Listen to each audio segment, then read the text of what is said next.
نبی پاک صلی اللہ علیہ وسلم نے فرمایا تھا جب تم میری محبت میں بولو تو ایسا نہ ہو کہ محسوس ہو کہ تم کسی نبی کی شان کم کر رہے ہو۔ اس لیے اعلیٰ حضرت فرمایا کرتے تھے یہ نہ کہو کہ شان یوسف جو دبی تو وہ بھی اسی در پہ دبی، بلکہ کہا کرو شان یوسف جو بڑی تو وہ بھی اسی در سے بڑی۔ تو ایسا نہ کریں کبھی بھی ایسا محسوس نہ ہو کہ آپ صحابہ کی بات کرنی شروع کر دیں تو یوں محسوس ہو کہ آپ اس طرح بات کر رہے ہیں کہ آپ کو اہل بیت نبوت بھول ہی گئے ہیں۔ یاد رکھنا ایمان بچے کا ہی اس کا کہ جس کے سینے میں میرے مصطفیٰ کی اولاد کا پیار ہوگا، باقی تو ایمان ضائع ہو جائے گا۔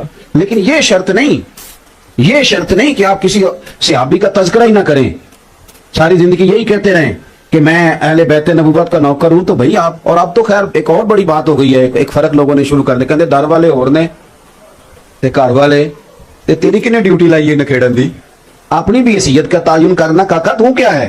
در والے گھر والوں کا جو فرق کر رہا ہے تو بھی تو بولنا، تو کیا ہے؟ اپنی بھی حیثیت کا، تیری حیثیت ہے کہ تو تعین کرے گھر والا کون ہے در والا کون ہے؟ اس طرح کی بات کر۔ سیدہ عائشہ صدیقہ تمہیں در والی نظر آتی ہیں؟ آپ صوفیاء کے ماننے والے حضرت مجدد الفسانی، اتنا بڑا صوفی بھی دوبارہ آئے گا دنیا میں، شیخ احمد فاروق سرہندی فرماتے ہیں میں ختم شریف پڑھتا تھا، سویرے پڑھیے گا حضرت عمر فاروق کا ختم شریف، ان کا بھی یہ سال ثواب ہوتا ہے۔ حضرت مجدد صاحب کہتے ہیں میں سال ثواب کرتا تھا، ختم شریف پڑھتا تھا، اہل بیت کے نام لیتا، خلفاء کے نام لیتا، عشرہ مبشرہ کے نام لیتا، صرف نہ مطلب مجھ سے رہ جاتا حضرت عائشہ صدیقہ کا نام، میں ان کا نام لے کے سال ثواب نہیں کرتا تھا۔ فرماتے ہیں مجھے ایک رات خواب میں مدینے والے رسول کی زیارت نصیب ہوئی۔ پتہ ہے حضور نے کیا فرمایا؟ فرمایا شیخ احمد تمہیں پتہ ہے میں روٹی عائشہ کے گھر کھاتا ہوں، تمہیں پتہ ہے میں کھانا ادھر جا کے کھانا پسند کرتا ہوں اور تو میری عائشہ کا نام ہی نہیں لیتا دعا میں۔ تو فرماتے ہیں کہ میں نے اس کے بعد تحیہ کیا، اب میں بات شروع یہاں سے کرتا تھا کہ سیدہ خدیجہ، سیدہ عائشہ۔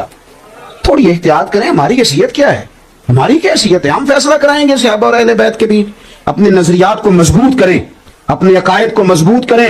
امام حسن اور امام حسین کی عظمت ایمان ہے، لیکن یاد رکھنا حضرت عثمان غنی ان کے خالو ہیں، اور وہ والے خالو ہیں کہ ان دونوں کو تلواریں دے کے نا مولا علی نے حضرت عثمان کے دروازے پہ کھڑا کر دیا تھا۔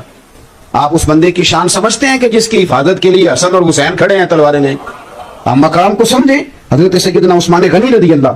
تو صحابہ کا اکرام کریں، اہل بیت نبوت کا اکرام کریں۔ بات چونکہ لمبی نہیں کرنی، قرآن مجید نے کہا محمد الرسول اللہ، محمد صلی اللہ علیہ وسلم اللہ کے رسول ہیں۔ والذین معہ اشداء علی الکفار، اور جو ان کے ساتھ والے ہیں وہ کافروں پہ سخت ہیں، کافروں پہ رحماء بینہم، اور آپس میں رحم دل ہیں۔ قرآن کہہ رہا ہے وہ آپس میں رحم دل ہیں، تو کہہ رہا ہے آپس میں دشمن تھے۔ قرآن مجید فرماتا ہے کہ صحابہ اور اہل بیت حضور کے سارے صحابہ، الذین معہ کے لفظ ہے نا، سارے ساتھ والے آپس میں رحم دل ہیں۔ تو میاں تجھے کہاں سے اختلاف نظر آ گیا؟ اور پھر ایک اور بات یاد رکھنا، تو بڑا محب ہو کہ اگر کبھی یہ سوچے نا کہ میں صحابہ کی بات کروں اور اہل بیت کی نہ کروں، اور اہل بیت کی کروں تو صحابہ کی نہ کروں، تو یاد رکھنا ابا اور چچا کی کبھی لڑائی ہو بھی جائے نا، بھائی اگر کبھی آپس میں ناراض ہو بھی جائیں، تو بیٹا اگر بولے نا باپ کی حمایت میں اور چچا کے خلاف کوئی بات کرے تو ابا کہہ دیتا ہے جس کی حمایت میں وہ بول رہا ہوتا ہے کہ پتر تو چپ کرے، ساڈا پراواں دا معاملہ ہے، تیرا کوئی حق نہیں ہے اس میں بولنے کا، تیرا کام، حالانکہ وہ ابا کی حمایت میں بولا تھا، پر ابا کہنے لگے پتر تیرا کام، یہ ہمارا بھائیوں کا معاملہ ہے، ہم دونوں برابر کے، ہم جانے ایک دوسرے سے بات، تیرا حق بنتا۔ تو بھئی اگر ان کی کوئی مشاجرات ہوئے بھی تو میرا اور آپ کا حق بنتا۔ اب بات کو سنیں اور اچھی طرح دل میں جگہ دیں۔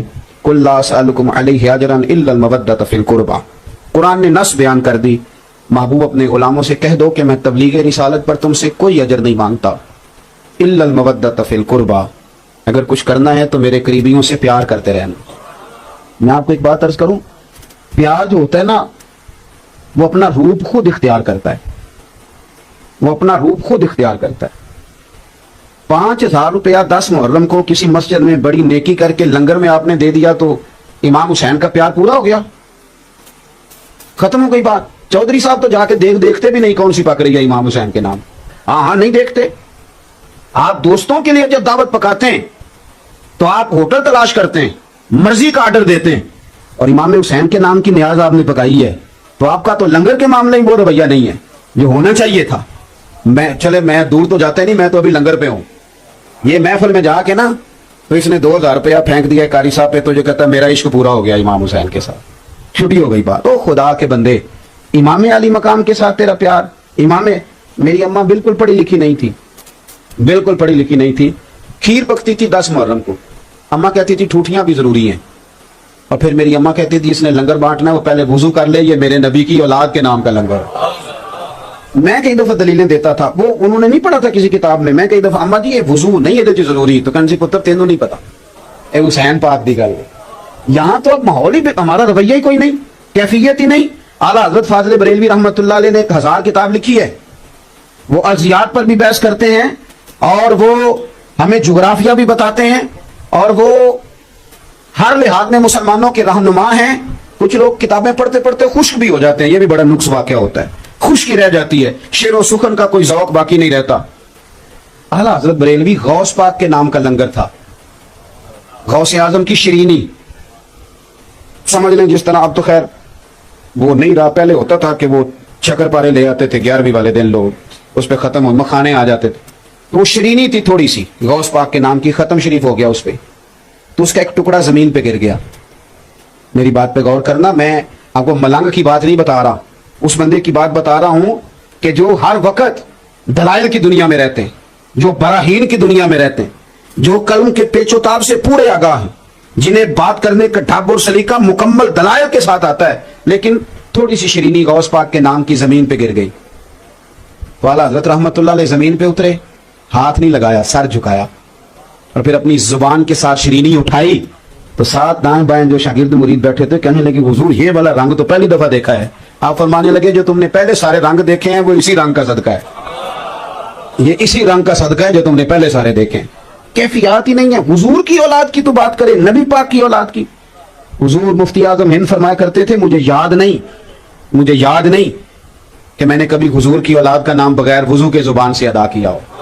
सरकार की औलाद से प्यार करें, अहले बैत नबुव्वत के साथ हमारा रिश्ता अकीदत का हो, और हमारी लबो लहजे से बात छलके कि हमें रसूल पाक की औलाद से प्यार है। देखो ना यारो, अगर चौधरी साहब खुद जाएं 10 मुहर्रम को, अच्छे चावल खरीद के लाएं, और फिर वो पकाने वाले को खुद बुला के तलकीन करें, और फिर वो कहें कि आज जो बर्तन है ना, नाराज हो गया हो, उसी में तो चौधरी जवाब दे हो सारे हूं हाँ ही नहीं कर दे।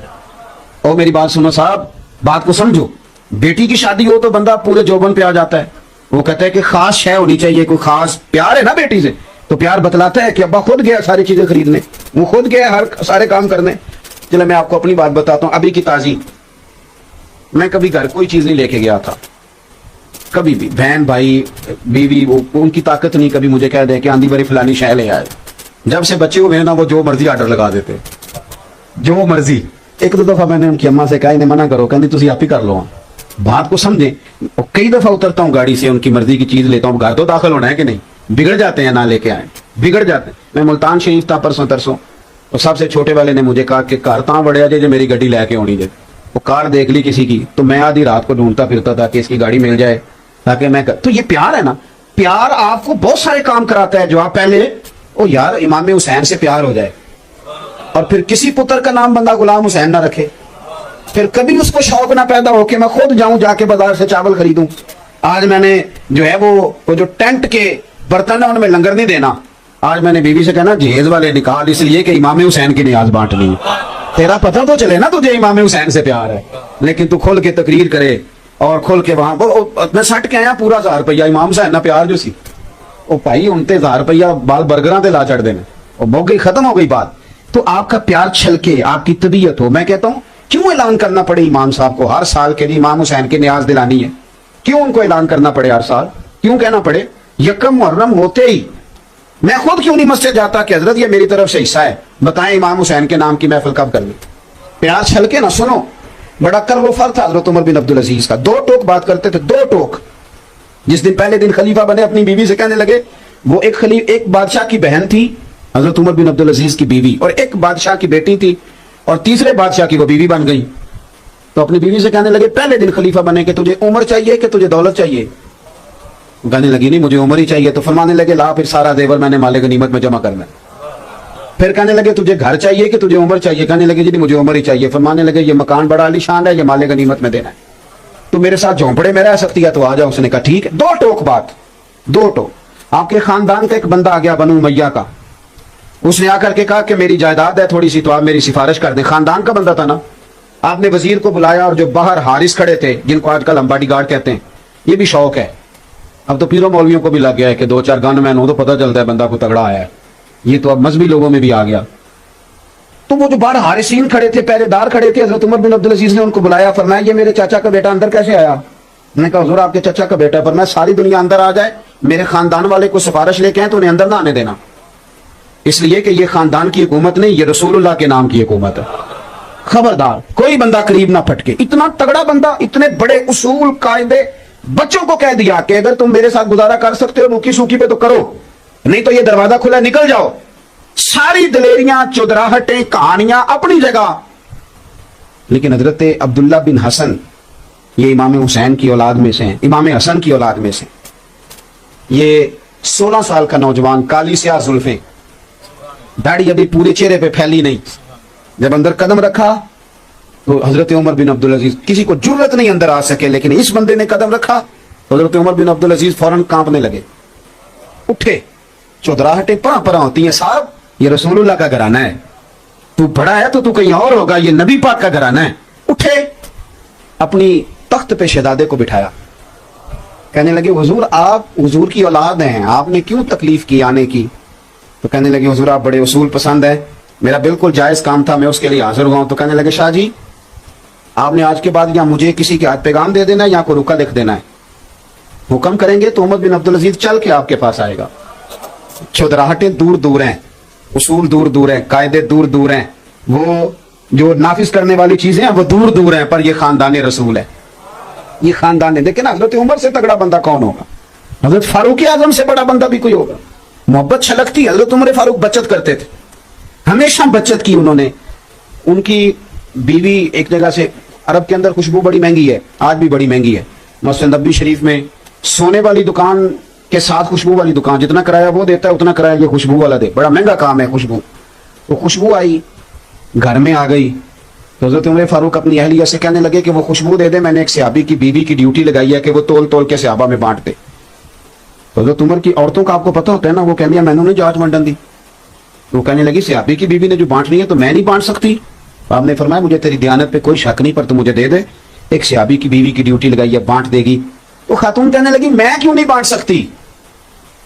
तो जनाब उमर फरमाने लगे तेरे बांटने पर मुझे एतराज नहीं, लेकिन जब तू बांटेगी तो खुशबू तेरे दुपट्टे को भी लगेगी, तो मैं नहीं चाहता कि बटते हुए जो तेरे दुपट्टे को लग जाए कयामत के दिन मुझे उसका भी हिसाब देना पड़े। इतना मोहतात बंदा हो, इतनी बचत करने वाला, इतना बारीक सोचने वाला। और कैफियत क्या है कि 2 हुल्ले आए, मैं बात समेट रहा हूं, 2 हुल्ले आए, जुब्बे बहुत सारे इकट्ठे होके आ गए मुल्क के शाम से, बड़े हसीन। तो जनाब उमर फारूक ने ना बांट दिए लोगों में। सादा कपड़ा पहना सारी जिंदगी, सहाबा ने कहा कुर्ता बदलो तो नाराज हो गए, बचत करते। हुल्ले आए मुल्क के शाम से तो सहाबा में बांट दिए, सबको दिए, इमाम हसन हुसैन को नहीं दिए। अब हल्की हल्की बातें चल जाती है ना, पर शेर की मूंछ को हाथ लगाना बड़ा मुश्किल काम होता है। दाएं बाएं तो बातें चली, पर जनाब उमर के सामने बंदा कोई नहीं आया। ताकत ही नहीं किसी की, जहां शैतान नहीं आता वहां किसी की ताकत क्या? कोई आया ही नहीं, कोई शख्स नहीं आया। बातें हल्की फुल्की होती नहीं। 1 महीना पूरा गुजर गया, जुमे वाला दिन, सब लोग बैठे हैं। तो हजरत फारूक आज़म ने कहा कि कोई जाए और मेरे मुस्तफा के शहजादों को दावत दे के लाए। दोनों शहजादे आए तो सैयदना फारूक आज़म ने मिंबर पर 2 जुब्बे रखे, बेहतरीन उनके ऊपर काम हुआ, बेहतरीन कढ़ाई, शानदार तैयारी, कमाल का काम उन पर हुआ। किसी मीनागर ने खूब काम किया। जनाब उमर फारूक ने पकड़ के पेश किए। हजरत उमर फरमाने लगे जुबे पहले भी आए थे, सहाबा को मिले थे, वो सब के लिए ठीक थे, पर हसन हुसैन के काबिल तो नहीं थे।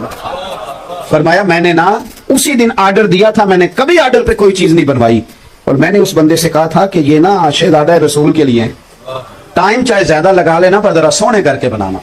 ये हुजूर की औलाद को जरा प्यार, तेरी नस्ल पाक में है बच्चा बच्चा नूर, तू है ऐने नूर तेरा सब। तो हुजूर की औलाद से प्यार करें, नबी पाक सल्लल्लाहु अलैहि वसल्लम की औलाद से प्यार करें। हमारे उस्ताद फरमाया करते थे कि किसी सैयद का बच्चा तुम्हारे पास पड़े ना तो बड़ी मजबूरी बन जाए ना कभी उसको कोई थपकी देने की, थपकी मारने की नहीं, थपकी। तो फरमाने लगे सोच लेना कि सैयद के कपड़ों को मिट्टी लग रही है और मैं मिट्टी झाड़ रहा हूं। इससे ज्यादा तुम्हारा कोई ज़हन, अदब, प्यार, वारफ्तगी, कोई जगह तो ऐसी हो जहां बंदे को झुकना आता हो, झुकना आता हो। और मेरे आला हज़रत से किसी ने पूछा सैयद अगर गुनाहगार हो کچھ نیک لوگوں کو بخار بھی چڑھ جاتا ہے نا نیکی کا، تو اس طرح کے سوال بھی پوچھنے لگ جاتے ہیں کہ سید اگر گناہگار ہو تو وہ اعلیٰ حضرت تھے فاضل بریلوی فرمانے لگے یہ بتاؤ کہ قرآن پاک کا صفحہ اگر کیچڑ میں گر جائے تو پھر کیا کرنا ہے؟ کو نہیں سمجھ آئی آپ کو؟ صفحہ ہے قرآن پاک کا، گر گیا کیچڑ میں، اب آپ کیا کریں گے؟ پیر جا کے گزر جائیں گے؟ اس نے کہا جی توبہ توبہ، میں تو اسے اٹھاؤں گا، دھوؤں گا، خوشبو لگاؤں گا، چوموں گا، اونچی جگہ رکھوں گا۔ تو فرمانے لگے بس سمجھ لے یہ بھی قرآن کا صفحہ ہی ہے، اگر کوئی مٹی لگ گئی ہے نا تو اس پہ پیر نہیں رکھا جا سکتا، اس کا اکرام کیا جائے گا، اس کا احترام کیا جائے گا، اس سے محبت کی جائے۔ تو ہماری آنے والی نسل، یہ کچھ لوگ ہیں جو خانقاہوں سے منسلک ہیں یا کچھ کسی اللہ والے کے پاس اٹھتے بیٹھتے ہیں، باقی ہمارے ہاں یہ مزاج ختم ہوتا جا رہا ہے کہ آل رسول کا، سادات کا، مشائخ کا ہم نے احترام کرنا ہے۔ یہ آہستہ آہستہ چیزیں ختم ہوتی جا رہی، ان کو دوبارہ لائیں، اپنے شیڈول میں شامل کریں، اپنے بچوں کو یہ چیزیں بتلائیں۔ اور یہ جو آداب ہوتے ہیں یہ لوگوں کو حدود میں بند کرتے ہیں، جو بندہ ادب نہیں کرتا وہ بے حد ہو جاتا ہے، اور جو لوگ حدود سے باہر نکل جاتے ہیں، جو سید کا ادب نہیں کرے گا ابا کا کیسے کرے گا، اماں کا کیسے کرے گا؟ جن لوگوں کو ہم آداب سکھائیں گے وہ پھر انشاءاللہ سب کا ادب کریں گے، ان کا پھر مزاج بن جائے گا ادب کرنے کا، تو زندگی میں ادب والے بنے۔ کل انشاءاللہ تعالی سیدنا عمر فاروق کا دن ہے، تو اگر آپ کل شام والے لنگر پہ ختم شریف پڑھیں اور بچوں کو کہیں آئے پتر دعا کریں حضرت عمر فاروق کے درجات کی بلندی کے لیے۔ اور حضور نے فرمایا ہے کہ جب میرا عمر دنیا سے جائے گا تو میرا اسلام روئے گا۔ یہ دیکھیں اس بندے کا کمال جسے نبی پاک نے اللہ سے مانگ کے لیا۔ تو حضرت عمر کا دن منائیں، پھر محرم شریف میں روزے کا ذہن بنائیں۔ 10 محرم کے روزے کی اتنی اہمیت ہے کہ یہ فرض رہا ہے، اور خواتین کو ضرور بتائیں۔ مجھے اکثر محسوس ہوتا ہے کہ روزے رکھنے کا ذہن عورتوں کا زیادہ ہوتا ہے، انہیں بتائیں کہ محرم کے پہلے 10 دنوں میں اگر 3 روزے رکھے جائیں تو بڑی برکت ہے، اور جو 10 محرم کا روزہ رکھے اسے تو پورے سال کے روزے کا ثواب ملتا ہے۔ تو یہ تھوڑا سا ذوق پیدا کریں، اور اگر ہو سکے ممکن ہو تو بچوں کو بتائیں کہ یہ صبح ہمارا اسلامی سال شروع ہوا ہے، ہماری تو عبادات اسلامی طریقے سے ہیں، ذی الحج میں ہی حج ہوگا، رمضان میں ہی روزے رکھے جائیں گے، شعبان میں شب برات ہوگی، تو آپ کو اسلامی سال یاد ہوگا، پھر بہت ساری آسانیاں ہوں گی۔ جو لوگ محفلیں سجاتے ہیں وہ ظاہر ہے بڑی کوشش کرتے ہیں، تو اللہ تبارک و تعالیٰ ان حضرات کی کوششوں کو اپنی بارگاہ میں مقبول فرمائے۔ میرے جیسے لوگوں کی یہ مجبوری ہوتی ہے کہ بہت سارے کام ذمے ہوتے ہیں۔ آداب مجلس تو یہی ہوتا ہے کہ بندہ آخر تک بیٹھے، لیکن جس کو روز محفلوں میں بیٹھنا ہو پھر وہ تھوڑا تھوڑا ہی بیٹھ سکتا ہے، یہ مسئلہ ہوتا ہے۔ تو میں انہی باتوں پہ اجازت لوں گا، لیکن جو حضرات ہیں وہ تشریف رکھیں۔ نعت خوانی ہوگی نا جی، ابھی نعتیں پڑھی جائیں گی، اور نعت سننے کا بھی ایک ذوق ہوتا ہے۔ میرے خیال میں نعت پڑھنے سے زیادہ اگر سننے والے باذوق ہوں تو ماحول زیادہ اچھا ترتیب پا جاتا ہے۔ اللہ تعالیٰ ہماری کوتاہیوں سے درگزر فرمائے، ہمارے امور خیر کو اللہ تعالیٰ قبولیت کا درجہ نصیب فرمائے۔ آخر دعوانا الحمدللہ رب العالمین۔